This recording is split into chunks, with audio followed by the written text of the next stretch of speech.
Eu fiz uma pesquisa, estou para publicar um livro sobre Maria Madalena. Tem previsão já de quando sai? Tá na editora. Tá. Esse vai ser pela Planeta. Vai ser pela Planeta. Esse ano ainda? Esse ano ainda. Já tá lá, tudo diagramadão, bonitinho tudo. Quem sabe vai ser na Bienal? Agosto tem Bienal, julho. Não sei, vamos Agosto ver. tem Bienal. O negócio voltar aí na Bienal. Mas e nesse livro, para fazer essa pesquisa, eu usei um método que eu acho que é bom explicar esse método do pessoal que está com a gente em casa. Chama-se psicobiografia. Que não deve ser confundida com psicografia. Psicografia é aquela técnica espírita, para quem acredita no espiritismo, para quem acredita em reencarnação, não é o meu caso.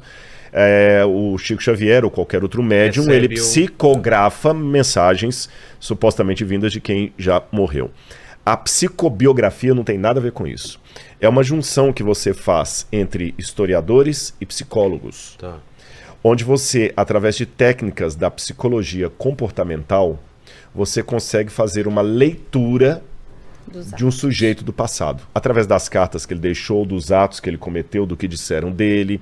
Então eles aplicaram, por exemplo, técnicas de psicobiografia em Santos Dumont e descobriram que Santos Dumont não é como a pessoal pensa, que ele só suicidou porque ele viu o avião dele sendo usado na Segunda Guerra. Ele tinha traços de bipolaridade não diagnosticados e ele tomava remédio para isso e tudo. E até os detalhes da casa dele, aquela casa lá de Petrópolis, como é que ele fez e tudo.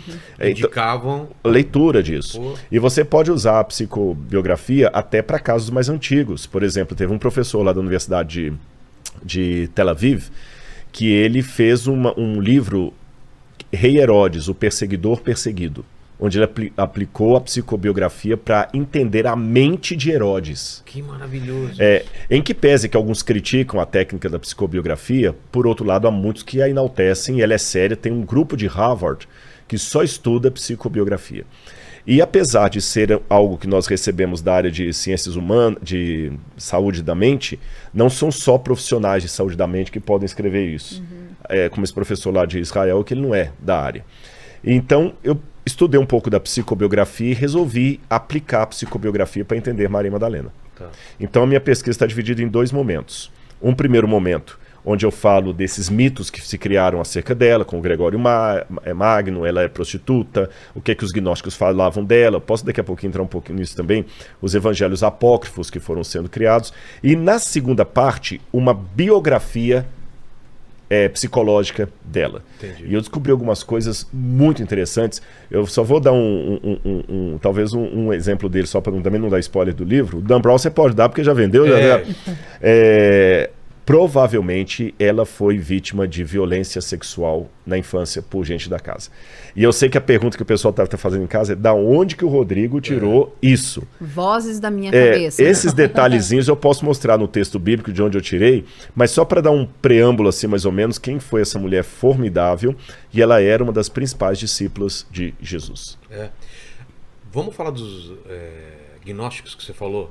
Quem são esses caras e o que eles falavam ou falam sobre a Maria Madalena? Olha, interessante. Eu vou começar dos gnósticos, até vou mencionar uma parte aqui que eu vou pedir a Fabi para falar, porque os gnósticos navegam demais no tema do feminino sagrado, que o Dan Brown também vai explorar. Por quê? Então vamos começar.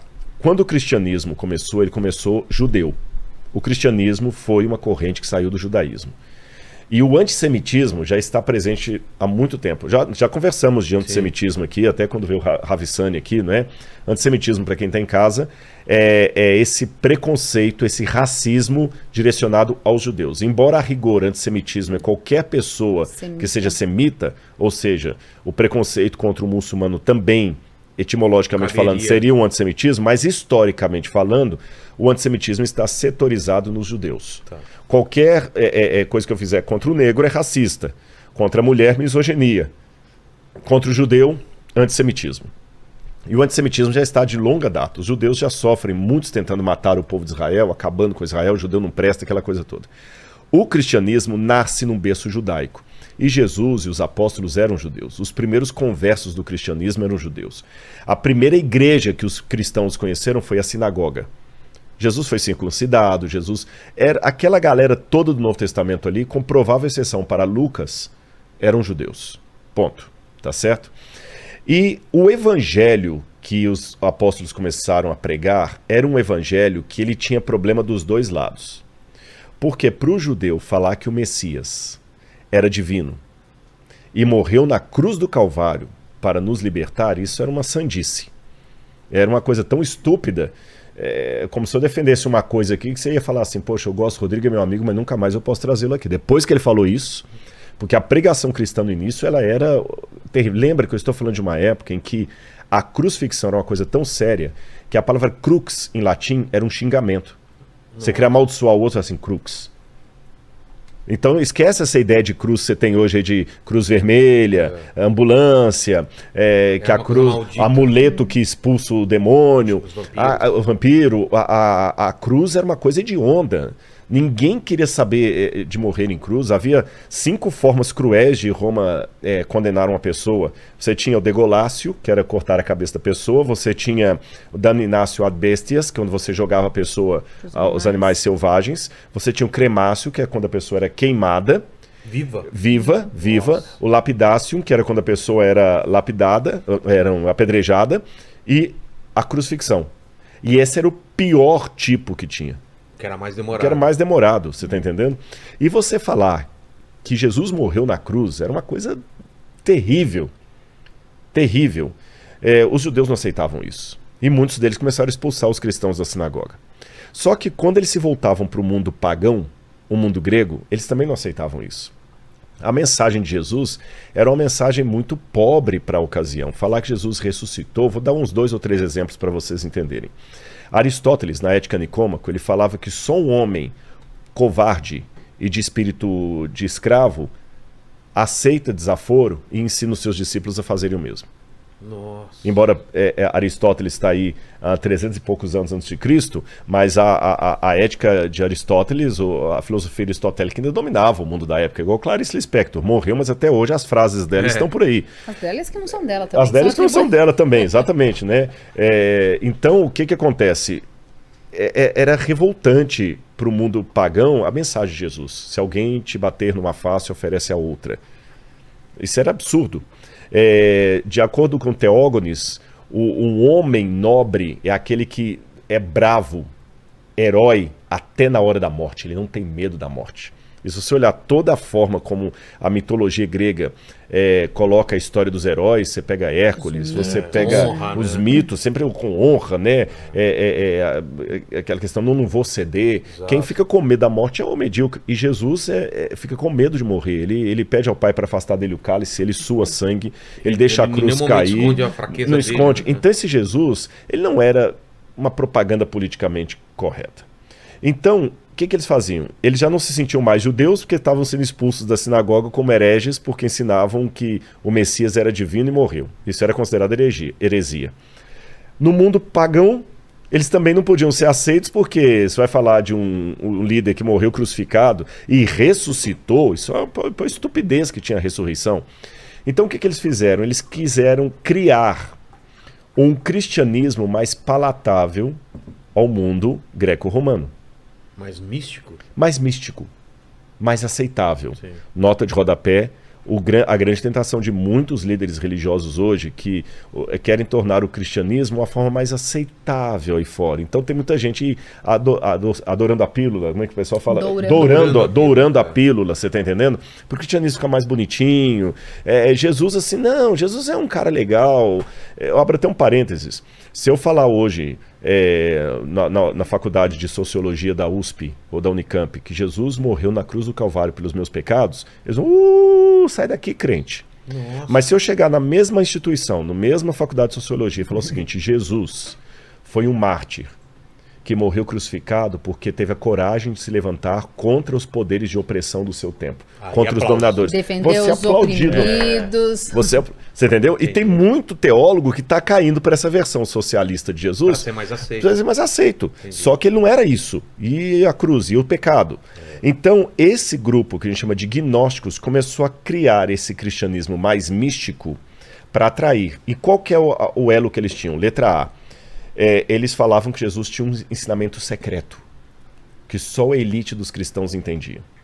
A palavra conhecimento em grego é gnosis. Tanto é que você fala diagnóstico, gnosis, conhecimento, gnosis. Gnosco, conhecer, eu conheço. Então, eles chamavam-se de gnósticos, aqueles que têm o conhecimento secreto. Esse conhecimento secreto foi dado apenas para alguns. Então, isso atraía os pagãos. Claro. Aí eles começaram a escrever vários evangelhos apócrifos, completando aquilo que os evangelhos tradicionais não tinham. A infância de Jesus, aquela coisa toda. E nesse contexto também era importante enaltecer o sagrado feminino. Porque as religiões pagãs, diferente da religião bíblica, ela tinha muito enaltecimento da mulher. Era Artemis... Tinha uma equivalência muito grande da mulher. Mesmo porque o sexo era uma coisa muito enaltecida, o sexo entre deuses. E esse Jesus assexuado... fertilidade, colheita... Também ligada à sexualidade. Exatamente, esse Jesus Maria Madalena, assexual não era bom. Inclusive, nessa época, começaram as primeiras teorias de Maria Madalena, inclusive, ser um contratipo de deuses, de deusas... Sim, aí que entra o feminino sagrado. Exatamente. Se ela tivesse também... Sim, ela era uma construção, era associada a ela. Existem vários pesquisadores que mostram que a Maria Madalena vendida nesse período, ela era a junção de várias deusas, greco-romanas, gregas, romanas. Tinha essa vertente. Então. Exatamente, que tipo, tinha qualidades, a bravura, a liderança, a intrepidez, a primeira que viu, a que levou a mensagem adiante. Então ela reunia características, inclusive botavam características físicas de deusas conhecidas do período. Entendi. Então era como se você levantasse ali junto com a mensagem que não era muito popular, era uma mensagem impopular, não era muito legal, mas uma coisa que atraía e que lembrava para a população da época algo que eles já conheciam, que eram justamente essas deusas místicas da civilização da época. Entendi. E isso até tem um paralelo com o Antigo Testamento, porque vamos falar agora de sociedade patriarcal no sentido bíblico da palavra. Tá. Qual que era a glória de um patriarca naqueles tempos correspondentes ao Antigo Testamento? Ter muitos filhos. E para ter muitos filhos, homens, filhos no sentido masculino da palavra. Quanto mais mulheres ele tivesse, melhor. Melhor? Melhor, porque quanto mais mulheres, mais filhos. Se eu tiver 3 grávidas de mim ao mesmo tempo, entendi. Vou ter 3 de uma vez ao invés de 1. Né? E se uma tiver grávida de gêmeos ainda, vai virar 5. Então, o que acontece?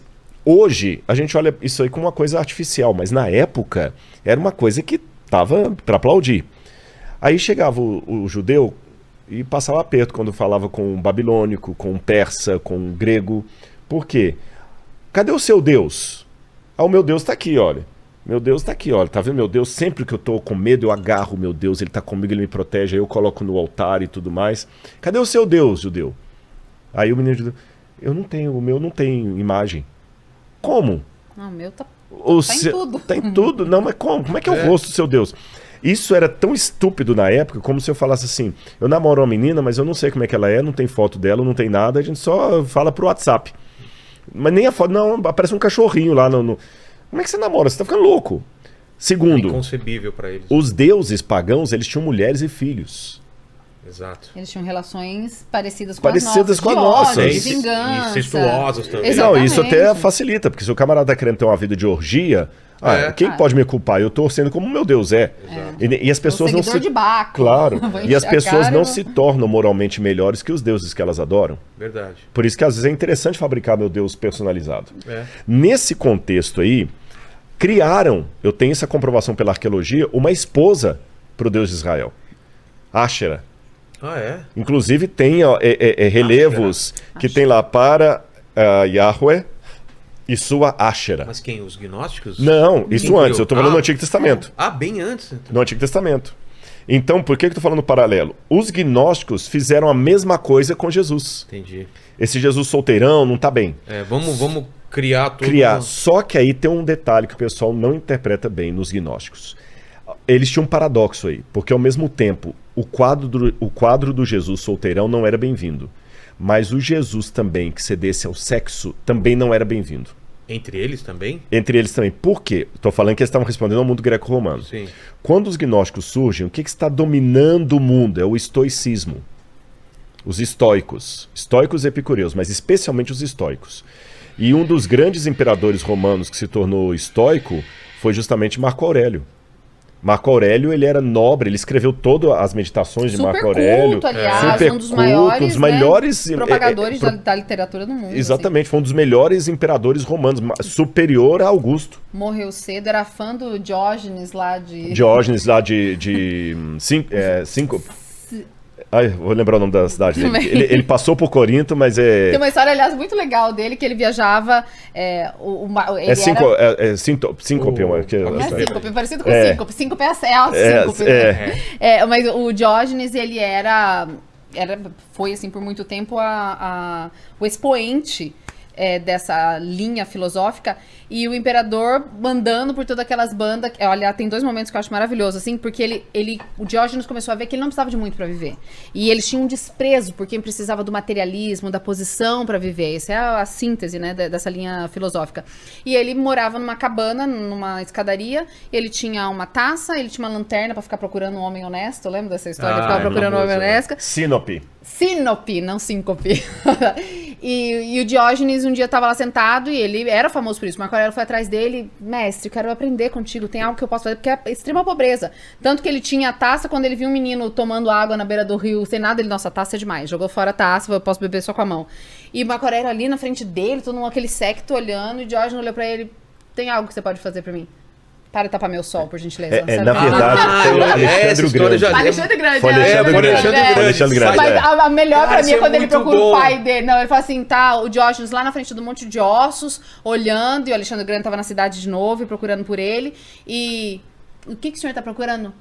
Os ossos do teu pai aqui, mas eu não consigo distinguir ele dos escravos dele. Nossa! E o Diógenes era qualquer luz, era como o Freud para psicanálise hoje, o Karl Marx para o marxismo, era o teórico de referência. Então esse era o mundo que... Só corrigindo a questão do Alexandre Grande. Quando o Marco Aurélio vem, o estoicismo que bebe muito em Diógenes, também o cinismo que vem, que é a escola dele, que é a escola dele, a escola